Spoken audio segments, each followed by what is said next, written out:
Hello students, Dr. Mukesh Pamar is my name.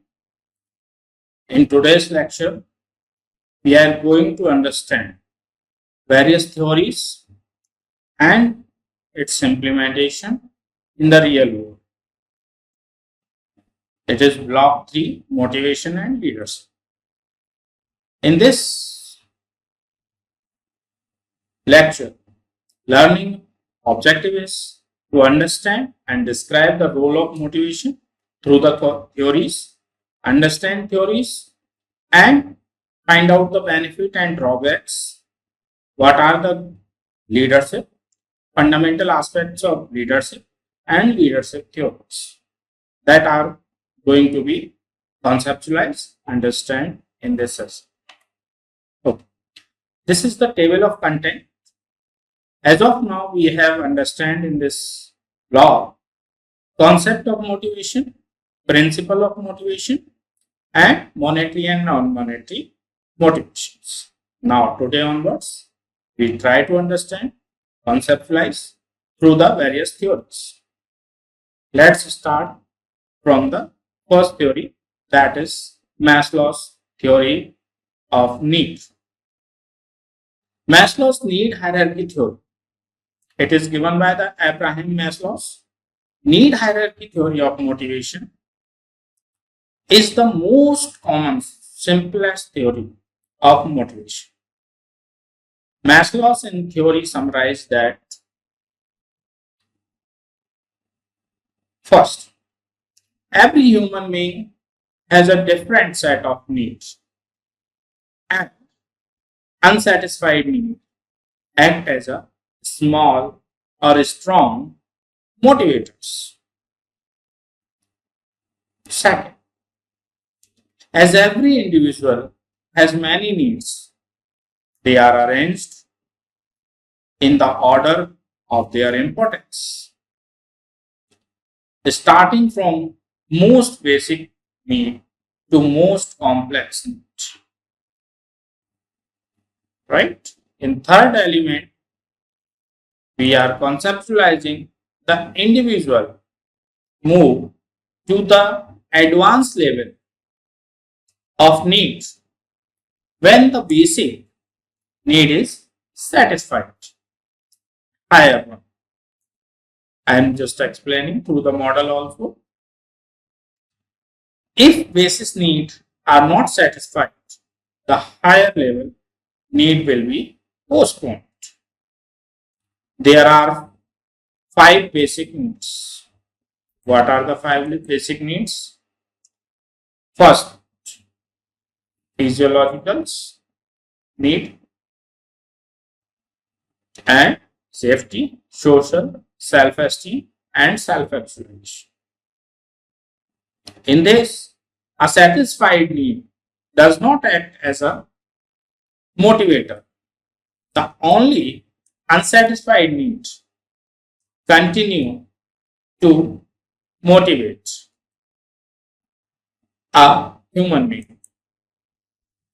Psychologically, safety needs are finite in nature, but higher level needs are infinite in the nature. Various level of needs are overlapped. Let's understand one by one. Physiological needs. These needs include the most basic and obvious needs for survival of human being. These are the most popular needs which motivate an individual till they are satisfied. The need of food, water, shelter, oxygen, sleep, air, etc. may be categorized as a physiological needs. This category of needs represent the need for basic necessity of life which are indispensable for the biological maintenance of a human. If any of these physiological needs is unsatisfied, the individual will primarily strive to satisfy that particular need and will forget about other higher level of needs. For example, a hungry person will never seek any luxury of life or dream of building a new world until his need for food is fulfilled. In the organizational context, employees' need for salary and basic working condition represent his physiological needs. At the very least, we don't want to hungry, thirsty, exhausted, freezing, overheating, sick, or in pain.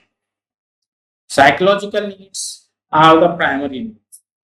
Once we will fulfill these kind of needs, then we will think about another element, that is safety needs.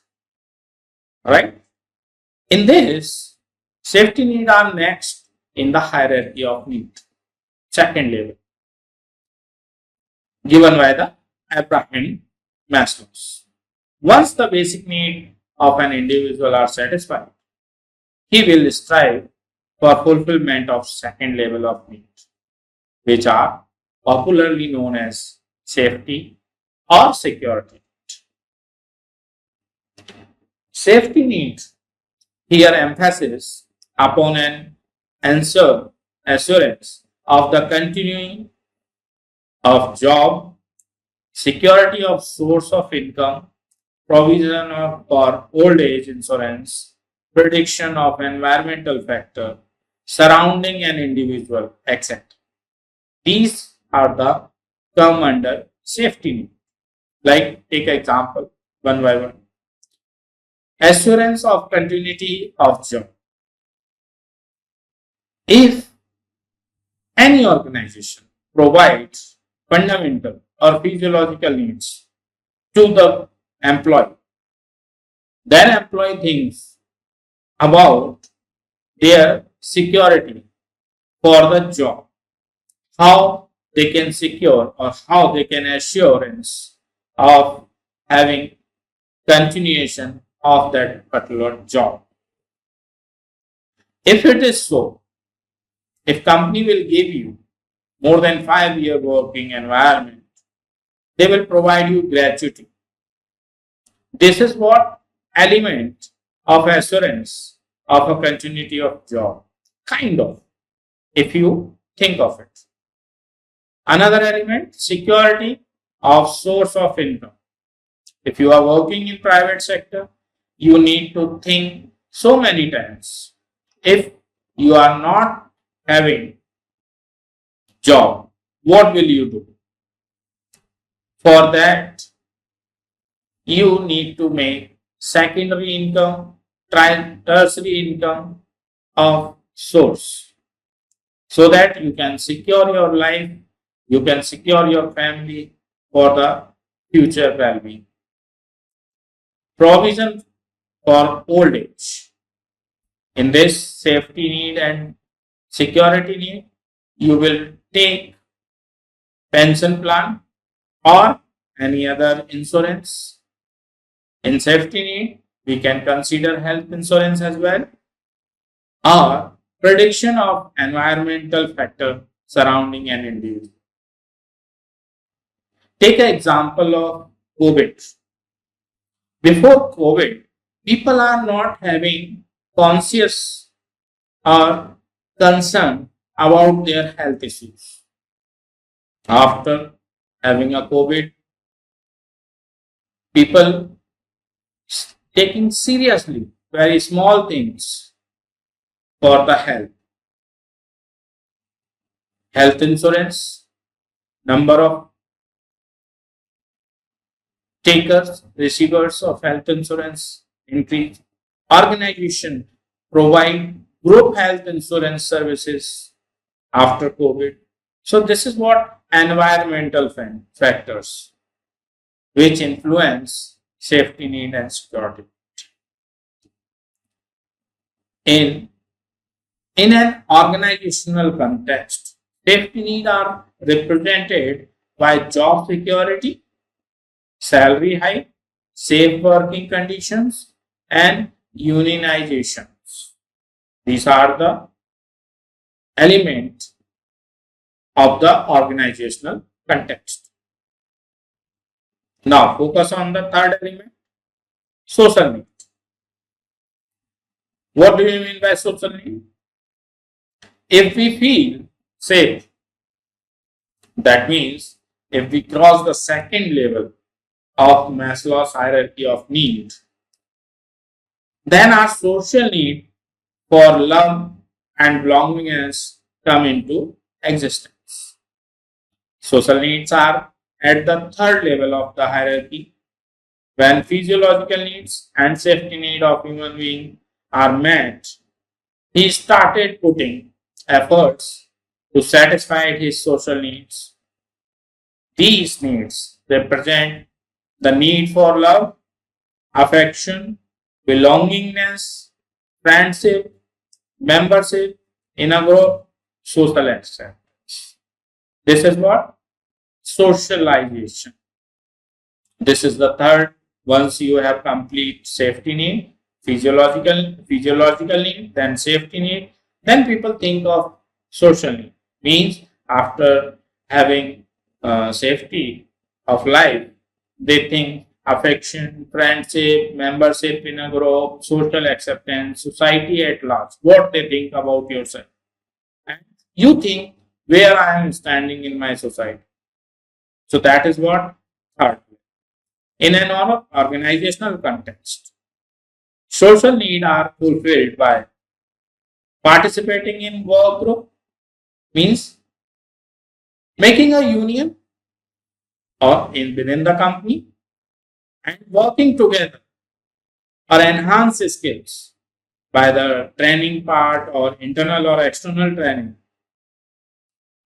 through the social prospect, that too free of cost, is also come under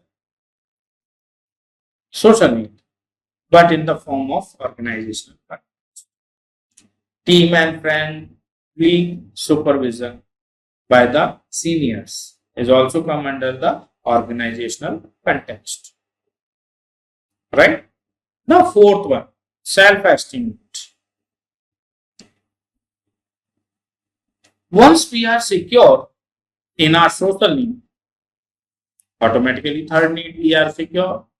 Our primary desire for status and self-esteem. For that, status and self-esteem, we understand the need are concerned with the self-respect, self-confidence, recognition, appreciation, prestige, power. That means non-monetary benefits are required by the human being or by the individual. What are the self-confidence? Means whatever you did, that is up to the mark. Recognition, people will praise you for performing any task, right? Appreciation from your supervisor or your seniors, prestige in the society, power, responsibilities, etc. These needs give a sense of self-worth. That means you recognize, identify your position, your worth in the society, in the organization, and ego satisfied. What, like suppose if I think I have spent my 2 decades in the education sector and I will not be able to achieve any award, then I am not able to have my self-esteem in positive note.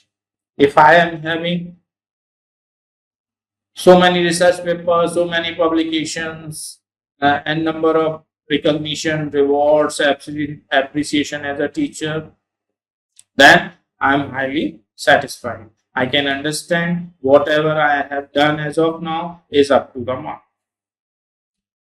In the organizational context, esteem needs are satisfied by job title. You are promoted executive to senior executive, manager. senior branch manager, divisional head, zonal head, state head, then different up to the GM level. Your title, your recognition, your challenges are increased, responsibilities increased, performance feedback, participation in the decision making is a part of organizational context. Now, last one, finally, self actualization. Now, our core needs are met. We are ready to pursue our deepest desire of self actualization. Let's understand what is self actualization. The need to be what a person is capable of becoming. This need conti- constitute an individual's mission of his life. An individual who has satisfied all level of his needs try to fully utilize his talent, potential, skill, capacity. This need signify a person desire of a personal achievement. The sense of personal achievement leads to sense of psychological satisfaction. This is the individual self-actualization. But in organizational context, self-actualization need are categorized as need to excel in one's job and career. If you want to grow in your job or career, successfully managing a units, etc. Right? Now, move further. That is the historical part of Maslow's theory, Abraham Lincoln, 1943. Fundamental aspects. Okay, now, critically analysis of Maslow's theory. Right? Maslow's need hierarchy theory was widely accepted on the given grounds. What are these grounds? Okay. This theory is very simple and easy to understand. We can easily interpret and having a concept like earlier slide, we can easily interpret with this diagram. It helps in to manage, understand how motivate their employee. You can easily understand if your employee is satisfied physiologically, you can provide some strategy, a strategical tool used for your employee to have safety net. Once you have achieved, your employee is achieved safety need, provide some glimpse of social needs, how they will survive, how they will get the socialized, how will they will proceed in their life further. Then after strategy, formulate for the self-esteem, then self-personalization. This theory helps in explaining interpersonal and intrapersonal variations in the human behavior. The theory suggests that human behavior change with the need according to the needs required. Right? So now move on to the theory of X and Y. Now focus on theory X and theory Y.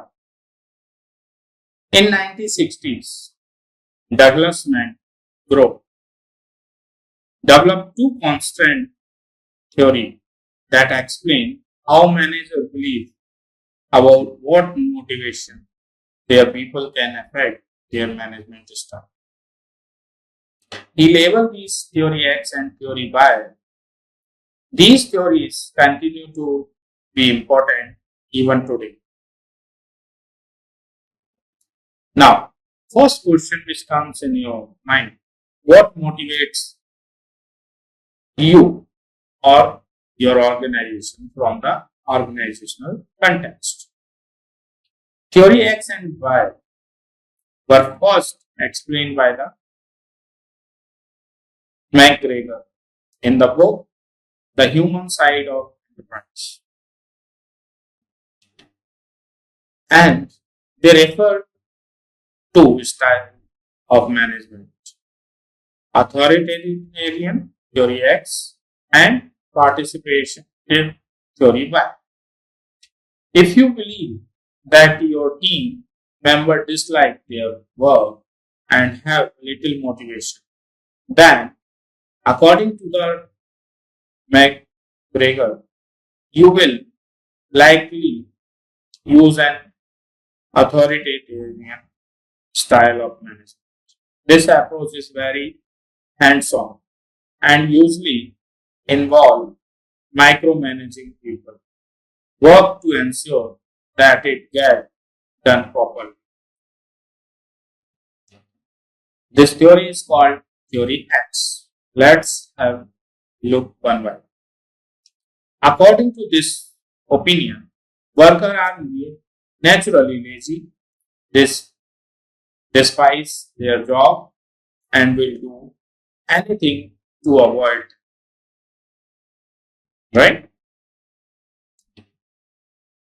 On the other hand, if you believe that your people take pride in their work and seek the challenges, then you will more likely adopt a participative management style.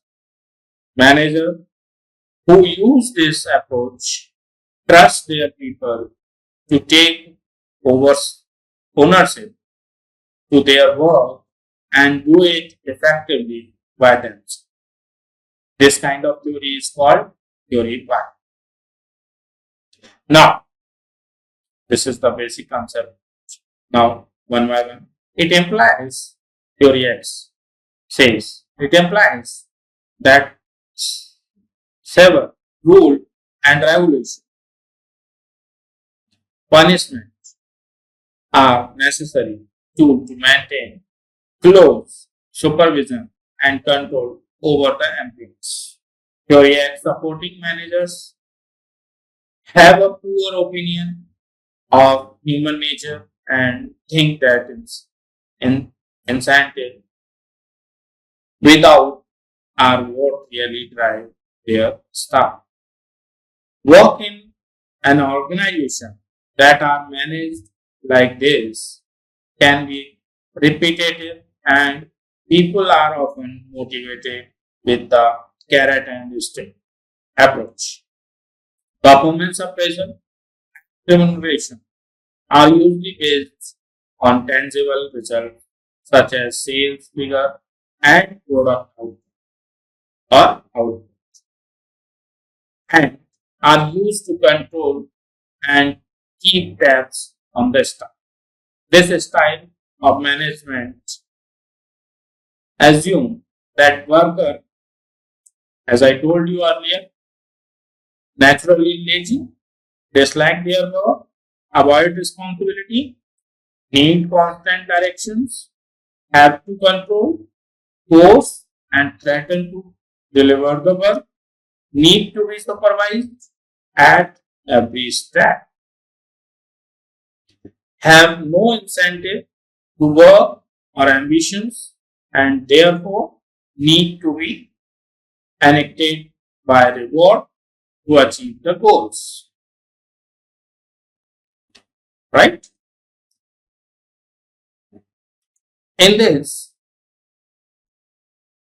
theory X approach tend to have several tiers of managers and supervisor to oversee direct worker authorities is rarely delegate and control remains firmly centralized. Although theory X management has largely fallen out of fashion in recent times. Obviously, when people are imposed, they will not provide quality work or they will not perform very well because that will not come by their own. It is proposed and or forced, controlled over employee. Right? In the contrast, theory biases. People have great responsibilities and manager encourage them to develop their skills and suggest involved improvement. Workers are naturally driven, enjoy their job, possess the ability to exercise self-control, self-direction. It implies that workers who are given the chance and correct circumstances to be imaginative, creative, and prepared to assume the responsibility. Story why organize also employ frequent opportunities for the promotion.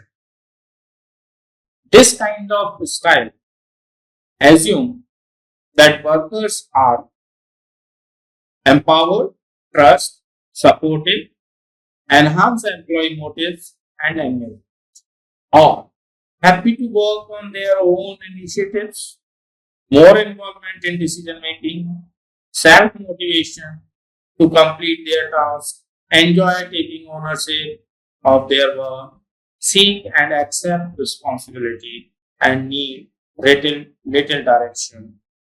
View work as a fulfilling and changing, solve problem creatively and immediately. This theory why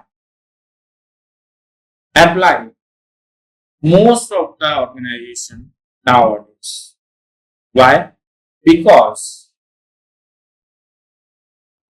in this theory, why productivity, result orientation, and organizational goal achievement are easier than theory X. So it is also viewed that theory X, which he has reduced worker hopes in a machine and like demotivating people in the long. It depends when to use which theory, right? So it's up to you where and how you will use. There are some disadvantages also in this theory X and Y. Both the theories have their challenges on their level. The restrictive nature of theory X, for instance, could cause people to become demotivated, non-cooperative if your approach is too strict. This may lead to high staff turnover. That means people will move very frequent and could damage your reputation in the long term and society. Conversely, if you adopt theory Y approach that gives people too much freedom, it may allow them to stray from their key objective and lose focus. When you give the freedom, you need to have observation as well. If you don't have observation, you give too much freedom, less motivation. Individual may also take advantage of this more relaxed working environment while circling their work. So this is what kind of disadvantage also, right? Now motivation hygiene theory. Hygiene theory is comprises motivation hygiene theory, which is given by the Hertzberg. Hertzberg established the motivation hygiene theory, which is popularly known as two-factor theory of motivation in the 1950s. According to this idea, motivation and employee satisfaction are influenced by two sets. First one is hygiene factor, right? Let's have a one by one.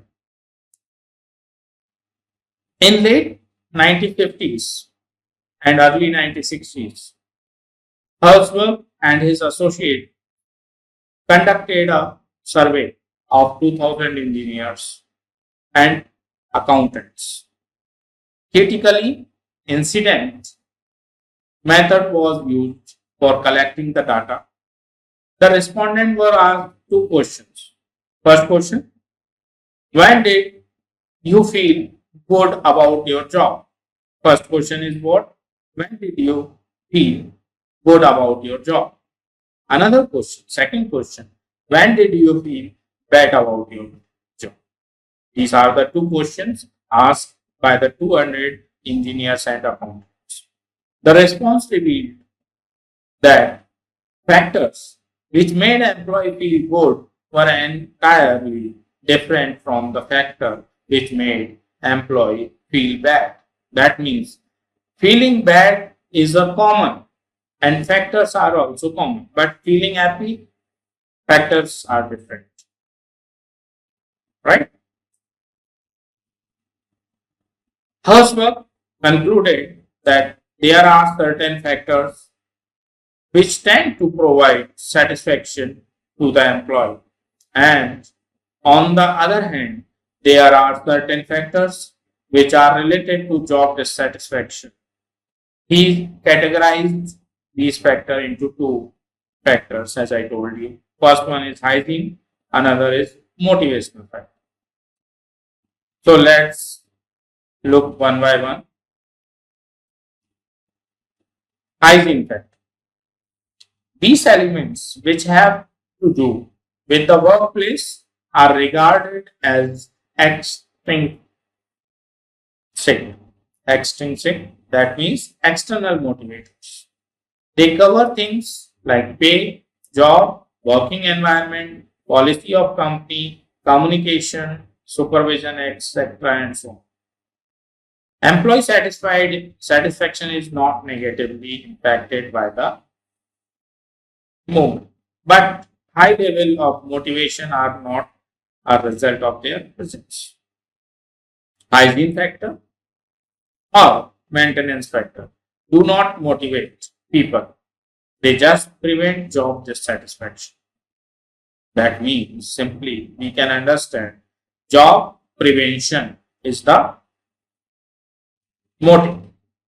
If these factors are not there on the job, they will lead to the sense of dissatisfaction among the employees.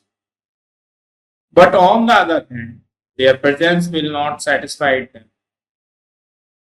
In other words, it can be said as these factors don't act as a motivator. These factors don't give the motivation, but they stop or they prevent job dissatisfaction. These factors are known as dissatisfier or maintenance factor or job context factor or extrinsic factor, as I told you earlier. Right? Let's have another factor, that is motivational factor. These factors are intrinsic motivation since they have to do with the nature of work itself. They cover things like success, acknowledgement, hard work, accountability, chance of progress, and personal development, high level of motivation, work satisfaction, and performance can result from these. Factors are related to job satisfaction and are known as motivators, satisfiers, incentive factors, job content factors. These factors provide the sense of satisfaction among the employees, increase the level of performance by motivating them. Any increase in these factors lead to increase in the level of satisfaction and motivation among the employees. According to the Herzberg satisfaction, the dissatisfaction are not opposite poles of same dimension. but they are two separate dimensions, different dimensions. Satisfaction is the result of motivators, and dissatisfaction is the result of hygiene factor. To motivate the employee, managers must take into account both hygiene and motivation factors. Hygiene factor will reduce the sense of dissatisfaction among the employee, and motivational factor will provide sense of satisfaction to the employees. These following figures represent the now V-room expectancy theorem. Victor V-room's expectancy theorem. It is given by the B.H. V-room in 1960. Expectancy balance theory is also known as same V-room theory. V-room Harold, Victor Harold V-room was born in Canada. What is the theory? Expectancy theory segregated efforts, accomplishment, and outcome, while Maslow's Herzberg specialized in connecting inner desire and the results, attempting to fulfill them. V-room expectancy hypothesis assume that behavior outcome from the conscious intent among the alternatives whose objective is maximizing pleasure and minimizing the pain. There are three factors: expectancy. This speaks to the conviction that performance will follow the efforts. Let's look at one by one. Expectancy. The expectancy is that increasing the quantity of efforts will improve the performance. Like, if I work harder, I will perform better. It is affected by having the proper resources available, having the appropriate skill to try do the work, having the necessary support to urge the work done. Second one, instrumentality. Instrumentality is a concept that if conviction that particular result or incentive will follow, what will happen? Instrumentality is that concept that if you perform better, the result will be achieved. Suppose, if I perform well, I will complete the specific effect. It is often affected by a clear understanding of the connection between performance and outcome. That is principle of reward. It is a kind of game. Trust within the people who will decide who get what outcome. That means you need to understand, observe, imagine what kind of people work, which kind of act, and what is the outcome of that particular person. Transparency of the method that decide who get what outcome. That is the transparency. Now, third element, which is balance. Balance is a perceived value the worker put on the result. For the balance to be optimistic, and person must prefer fulfilling the market gaining it. The effect, effort, and performance. How much effort you are putting, performance will increase. Effort, expectancy, and then performance goes to the observation. These are the balance symmetry. So here we can say that these are the few theories related to the different prospect of organizational behavior. Here end today's session. We will meet in another session or with another topic of organizational behavior. Thank you so much.